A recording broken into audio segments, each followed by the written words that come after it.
gente vai receber um pouco a veterinária Pietra e a gente vai falar um pouco sobre os distúrbios metabólicos, que no caso a gente vai ter uma gama extensa de distúrbios e a gente escolheu um pouco mais de dois para estar falando, como o timpanismo e a acidose ruminal. Bom dia, eu sou a Pietra, faz uns 2 anos que já me formei nessa área e eu trabalho mais relacionado aos bovinos. Então eu vou falar um pouco sobre o timpanismo, que é uma doença que é grande, afeta grande parcela dos bovinos. O que é timpanismo? É um mau funcionamento na eructação e uma distensão do rumen do retículo em relação ao excesso de gás produzido na fermentação.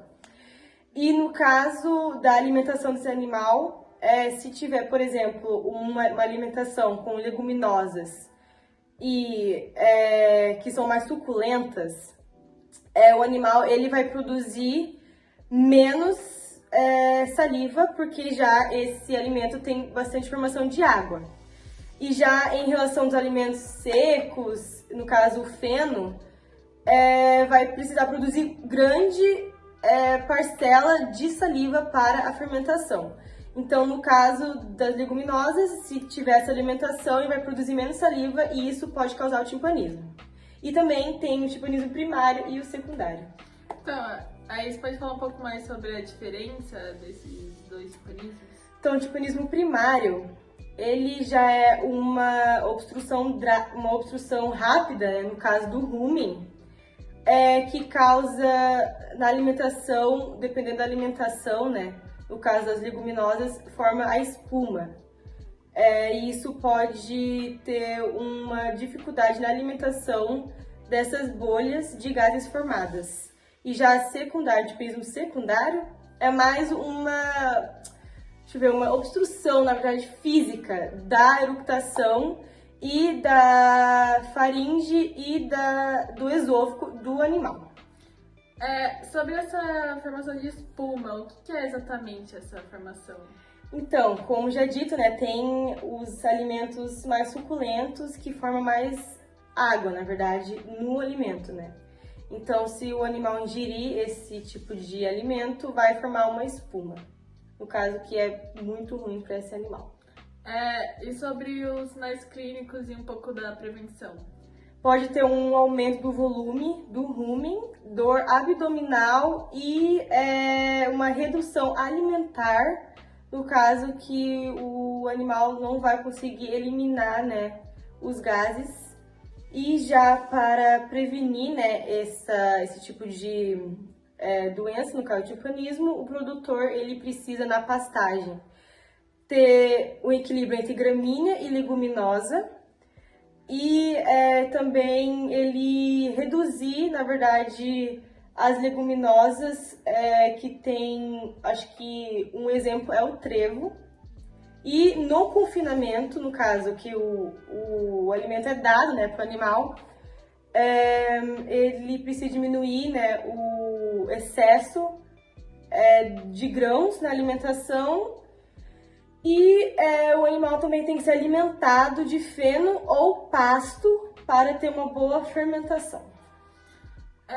Como você falou, para evitar o consumo de grãos, né, também é feito prevenção na acidose ruminal, né, que no caso é o desequilíbrio dos ácidos do rumen.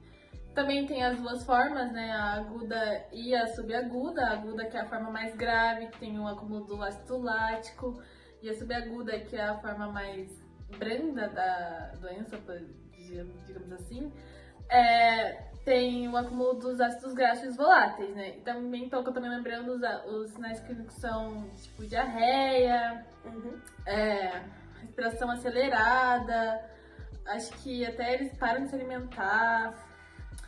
E nas vacas leiteiras acho que também há casos de laminite relacionados, né? E um pouco da prevenção.